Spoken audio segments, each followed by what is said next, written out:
welcome to week 9, and welcome to your argument module for Writing 101. Today, I'm going to start with the basics of argument, and we are going to walk through your final argument assignment. So we have a few things to discuss today. So let's begin by starting on Blackboard, and I'm on the welcome page. I'm going to go down to Major Assignments, which is under Course Content. I'm going to click on Major Assignments. And here you will see your previous major assignments and the components of each one. For instance, your common reading project with What the Eyes Don't See, your analysis project. And today we are moving on to argument. So I'm going to click on argument. And so you will see that argument is titled The Research Journey, and it has a part 1 and a part 2. So I'm going to go over both of these with you today. But before we get started on the actual outline of the assignment, let's talk for a moment about argument. It seems today that everywhere you turn, there is an argument. There are arguments consistently on social media. There are arguments consistently on TV. There are arguments on podcasts. Everywhere you look, it seems as though people are arguing or debating, correct? And some of the time, this is a good positive thing. Many of us love a good debate. Many of us have issues that we are very passionate about discussing. One of the issues I'm passionate about discussing is education, and I really enjoy debating educational topics. I enjoy staying current with what's new in education. The same thing with writing. I really enjoy reading about writing and writing processes and what are the best ways to teach writing and what are the best ways to learn as a writer. All of this being said, I want you to think for a moment about an issue that you are very, very passionate about. What is an issue that you love to discuss, but you also love to debate? So thinking about that particular issue, I want you to think about how you normally discuss or argue your side of the topic. Do you look at multiple sources and then decide that you want to talk to your friends about these issues? Probably not. Probably not. Now, you may base your argument on things you've read in the past, and that's great. But today I want us to talk about the difference between argument and academic argument. So let's look at the context. And if you see, I am looking under the Research Journey, NPR Part 1, and I am looking under context. This unit is all about academic writers and how those writers enter the research realm. So let's think about that. We have the word academic. So we know that this argument is going to be not only an argument stating your point of view, but we are looking at what is that point of view academically. So to do that, the writer has to start with inquiry. Think about that. If you are approaching a subject and you are asking questions concerning that subject, that means that you are researching and arguing, in this case, finding an issue, points of the issue that you don't already know. In other words, you are seeking to find information to support one side of an issue. And what we call this in academia is contributing to the conversation. So you see that noted here. So think about the conversation is already happening because you are finding sources and you're seeing what are people saying already about this topic. But you know that the topic the issue has not, quote, been solved. The issue is still ongoing.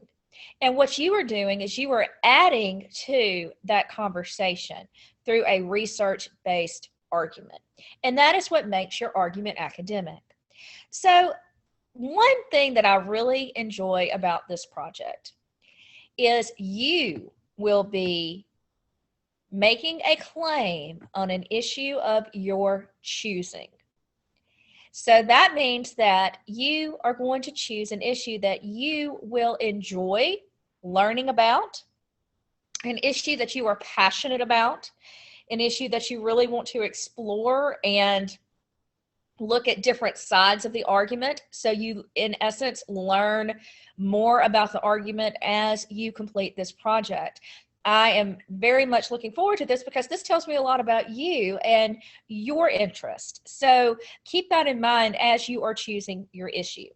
That being said, I want to make this very clear. I am not grading you on your side of the issue. In other words, I am not saying, well, I really hope this student chooses this side of the issue because that's the side of the issue that in general I'd probably agree with. That is not how I grade an argument. I grade an argument solely based on how strong is your claim. How strong is the evidence you are using to back up your claim? Where have you found your sources, and are they credible sources to back up your claim? So I don't want you to feel fearful of choosing a side of an argument. That is not what I am looking for, exploring for your grade. Again, I am looking to see that you can construct an argument based on academic sources. Now, let's talk about how you begin this academic argument. We talked about a second ago that you always want to start with inquiry. In other words, you are asking a question, right? So let's think about that for a second. Let's think about what is a research question for argument. Well, we're going to start with a broader idea. So let's say that during the pandemic, I've spent a lot of time with my pets, my animals, my dogs, okay? And so I'm starting to think I would feel very isolated if I did not have my animals around me. And if I were isolated, I may become depressed without my animals. So that might lead me to say, okay, so clearly having a pet combats depression. So I may think about that and just sketch that out on a piece of paper. That's my first, just off the top of my head, what I'm thinking about. But that's not what we want for a research question, and that's for a couple of reasons. When I'm starting out to explore my research, I do not need to have an end in mind. In other words, I've already told you having a pet combats depression. The problem is I haven't looked at one piece of research yet to substantiate that claim. So there's a difference between writing a claim and writing a research question. So instead of having a pet combats depression, I may want to say, how does pet ownership affect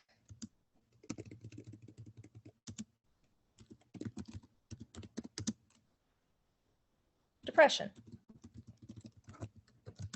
Maybe depression is too strong of a word, leading me too much into a specific area. So now I might think, instead of depression, maybe I'll say mental health. And so now I have a research question that does not go in a particular direction, but it does give me a springboard to start looking at sources and try to dig into this idea of pet ownership and mental health. So this is more of my research question. This is what I'm interested in writing about. But this shows that I'm starting out with a broad question, but it also shows that I have not started out with preconceived notions. Now, let's go back to what this means moving forward with your project. So the first part of your project, you are going to create a slide as far as a PowerPoint, an iMovie, something of that nature, something with audio and visual elements that walks me through the beginning of your research journey. So in this case, I am looking very strongly at your actual research process. So I want you to think about this for a moment. These are the elements that I want you to include. Number one, we just talked about your research question. So I want a title slide that includes your name and research question. Number 2, an inspiration source slide that includes the first source you read, listened to, or viewed that sparked your interest in your research question. So let's say that I am looking at this idea of pets and mental health. So then I find a particular source that really sparked my interest. I want you to include that in your first slide, because that's going to show me what sparked your interest in this issue. And then you're going to move on and you're going to show that you have dug deeper into your research, and you're going to do that by adding 3 slides that include 3 or more sources for your research question. You're going to tell me how you found them, what the sources are about, and how they are going to help you in writing your researched argument. At least one of these sources must be an academic source, a study, a report, or a peer-reviewed article.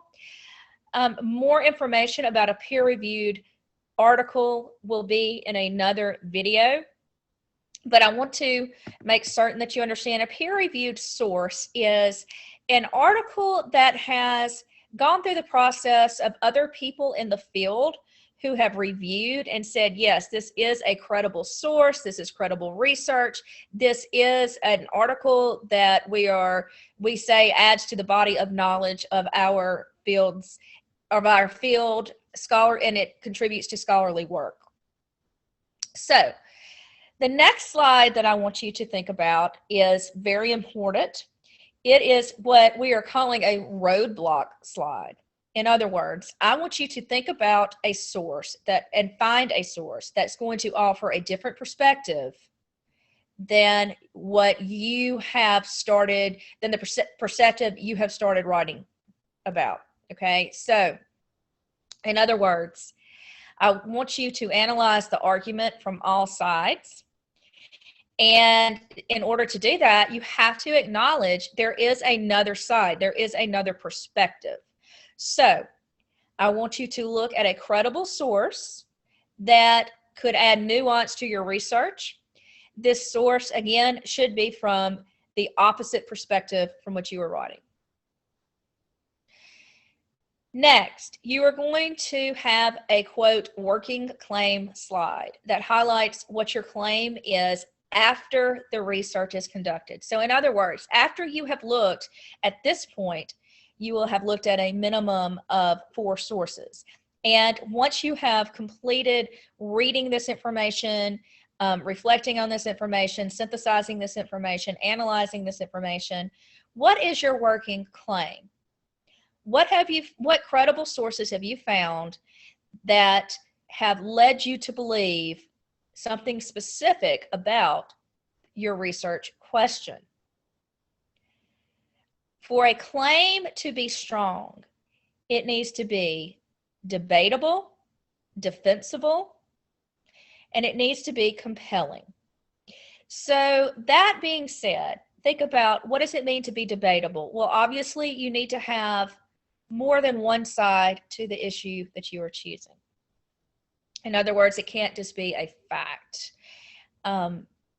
It needs to be debatable. It needs to be debatable in a way that you can actually pull, again, you can pull strong research, credible research from both sides.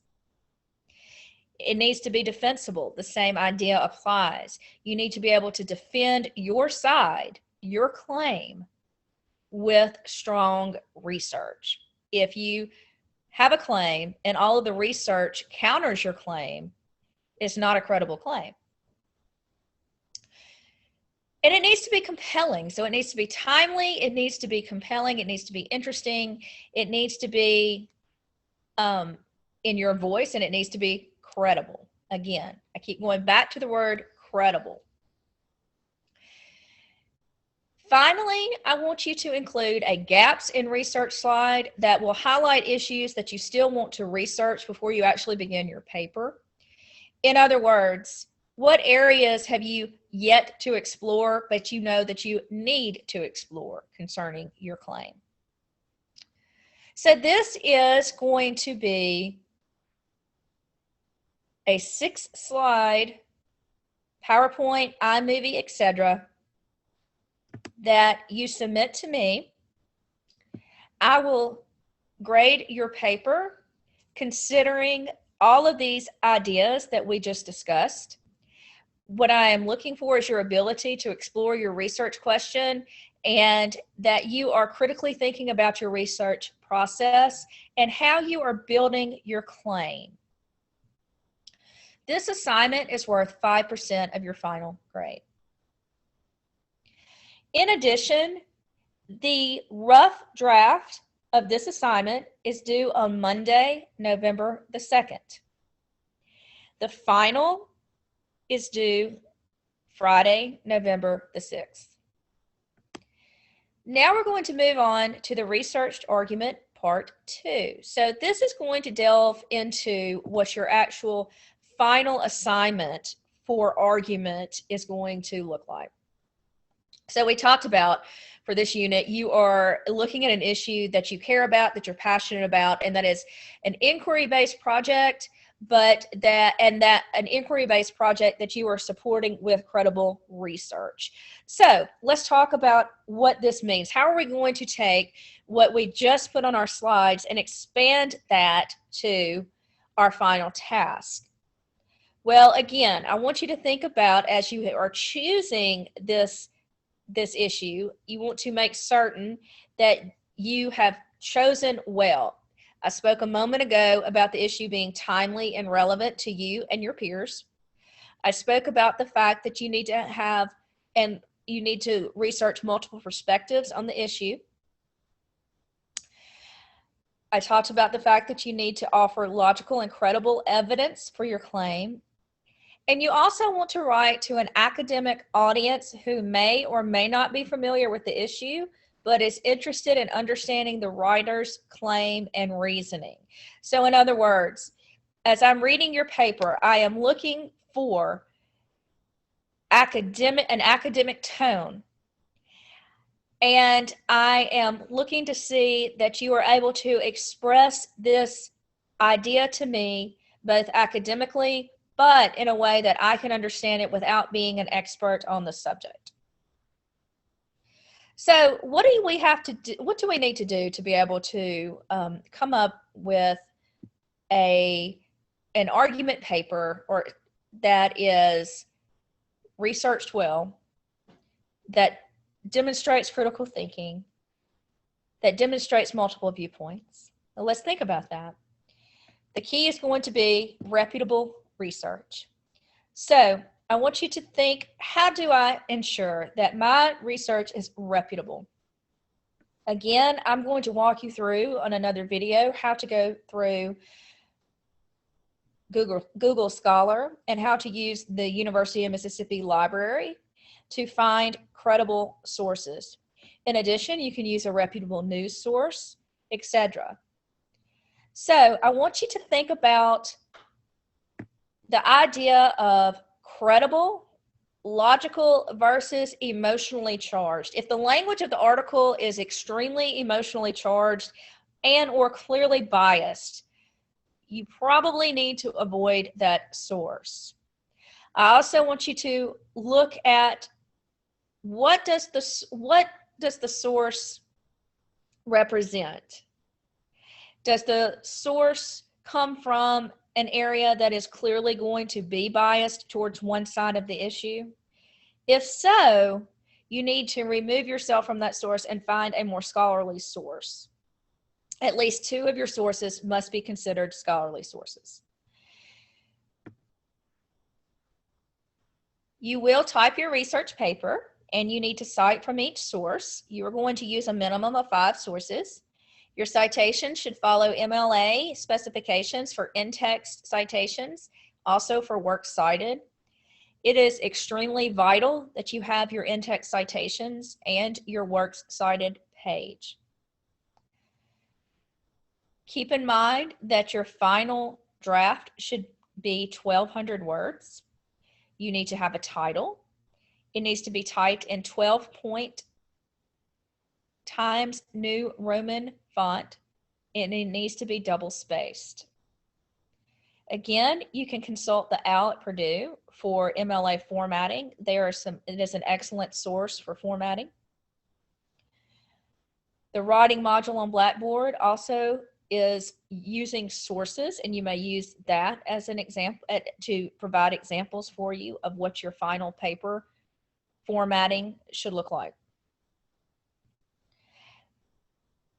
The last note, the main thing I want you to do as you formulate your thoughts is to make your argument dynamic.